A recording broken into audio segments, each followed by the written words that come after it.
अध्यक्ष महाराज, आपण घोषणा खूप केल्यात निवडणुकीमध्ये मतं घेण्यासाठी. मतं घेतलीत, पाचवी बहुमत तुम्हाला मिळालं. पण पाचवी बहुमत मिळाल्यानंतर तुम्ही म्हणालात की लाडक्या बहिणीला आम्ही पैसे देऊ 2100 रुपये.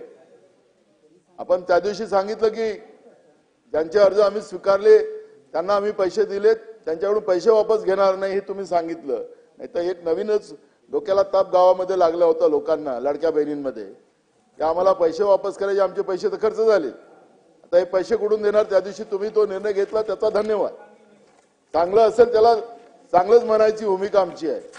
पण अध्यक्ष महाराज, आपण 2100 रुपये देतो असं म्हणालात.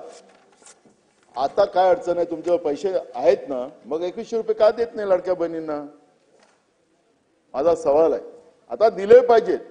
तुम्ही म्हणालात परवा की आश्वासन दिले जातात ते केव्हा पडायचे ते ठरवायचे असतात असं तुम्ही सांगितलं. पण आपण सांगितलं की आमचं सरकार आलं, तुमचं भाषण असेल, आताच्या मुख्यमंत्र्यांचं असेल, त्यावेळेच्या मुख्यमंत्र्यांचं भाषण असेल तर आम्ही ऐकत होतो. तुमचा जाहीरनामा पण आता आमच्याजवळ आहे. त्या जाहीरनाम्यामध्ये आपण सांगितलं होतं स्पष्ट की आमचं सरकार आल्या आल्या आम्ही 2100 रुपये आमच्या लाडक्या बहिणीला आम्ही देऊ. सरकार येऊन आता 100 दिवस झाले. हे पहिलं अर्थसंकल्प आपला आहे आणि या अर्थसंकल्पामध्ये आमच्या लाडक्या बहिणींना 2100 रुपये का देत नाही आपण, हा माझा सवाल आहे. आणि आपण 2100 रुपये दिले पाहिजे. आपल्या उत्तरात आपण सांगितलं पाहिजे की आम्ही 2100 रुपये याच महिन्यापासून आम्ही सुरू करू.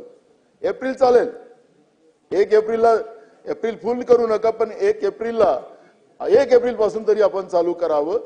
हे आपल्याला माझी लाडक्या बहिणीच्या वतीनं नम्र विनंती आपल्याला आहे.